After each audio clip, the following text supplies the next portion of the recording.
Você falou sobre os mitos de treinamento e adolescência, né? De parar de crescer, tudo isso.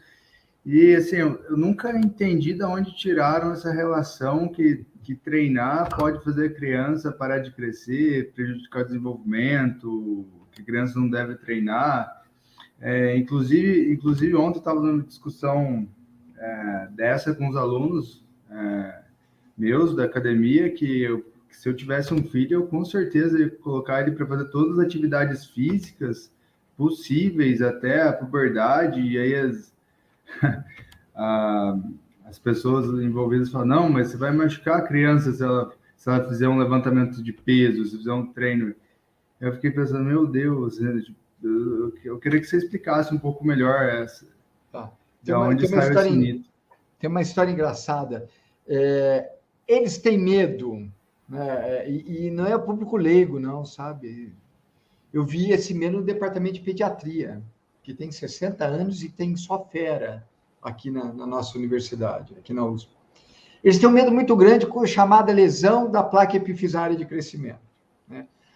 Se eu fizer muita carga com criança, eu vou lesionar a placa epifisária, provocar uma cicatrização precoce que vai prejudicar o crescimento.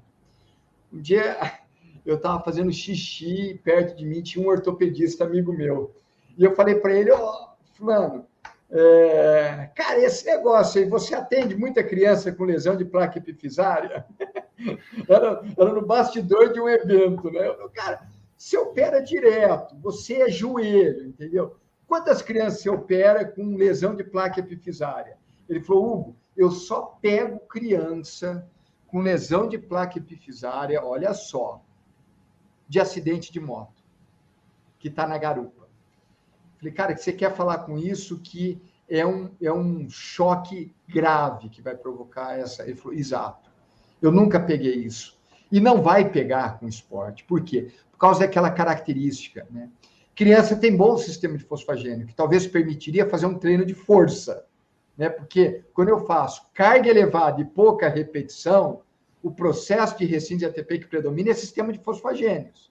E criança tem um bom sistema de fosfagênio, mas criança não tem uma boa capacidade de recrutar unidade motora. Então, ela não vai desenvolver legal força máxima. Então, ela tem essa chave de segurança. Então, eu fico pensando assim, tem que ser um idiota muito grande para lesionar uma placa epifisária de criança. Mas pode? Pode.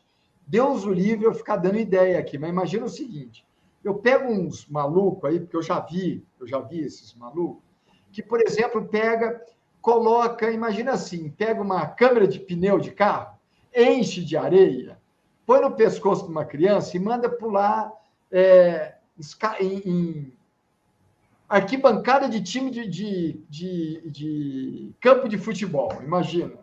Pô, uma atividade dessa talvez possa lesionar a placa epifisária de criança, mas é muito burra. Então, dificilmente, um programa de exercício na infância vai provocar lesão de placa epifisária, porque crianças não desenvolvem bem potência máxima, seja por limitação do sistema glicolítico, seja por limitação do sistema neuromuscular de recrutar unidade motora. Então, isso é mito. Agora, eu tenho uma preocupação, Ian, que não é com lesão de placa epifisária. Eu estudo o eixo de HIGF desde 2012, é pouco tempo.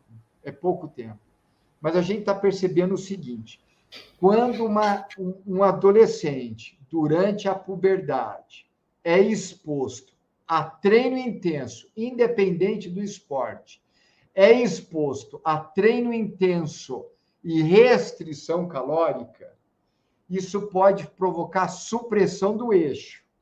E aí seria um motivo para prejudicar crescimento, mas não por lesão de placa epifisária, que é mito, mas por supressão do eixo.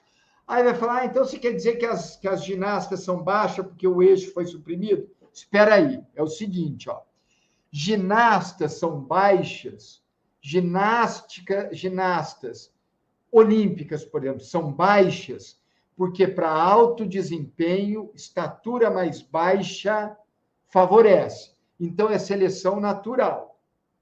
Agora, ginastas que são baixas porque os pais são baixos, podem ficar mais baixas ainda se durante a puberdade forem expostas à restrição calórica e treino intenso.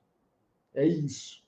Então, ela geneticamente poderia ter 1,50 m, vai ter 1,45 m. Ela já é baixa, ficou mais baixa, mas não por lesão de placa epifisária, mas sim por supressão do eixo. Porque para crescer, precisa comer. Se não come, não cresce. Né? E aí tem uma questão muito interessante. E é do livro que o Marcelo gosta muito, que é a História da Humanidade, que diz que as populações nômades, aquelas que viajavam atrás de comida, quando a comida era escassa, o grupo não se reproduzia muito. Por que o grupo não se reproduz? É melhor quando a comida é pouco, menos boca facilita a vida. Mas o que acontece deles se reproduzirem menos? Quando a comida é pouca, leva mais tempo para entrar em puberdade. E o que é a puberdade? É a fase que me possibilita me tornar reprodutivo. Então, a pouca comida retarda a puberdade. Retardando a puberdade, diminui a nossa capacidade de se multiplicar. Em momentos de comida escassa, as crianças levavam mais tempo para entrar na puberdade. Porque para crescer, precisa comer, mesmo que seja porcaria. Mesmo que seja porcaria. Então, é isso, Ian. Não sei se eu fui claro, mas lesão de placa epifisária.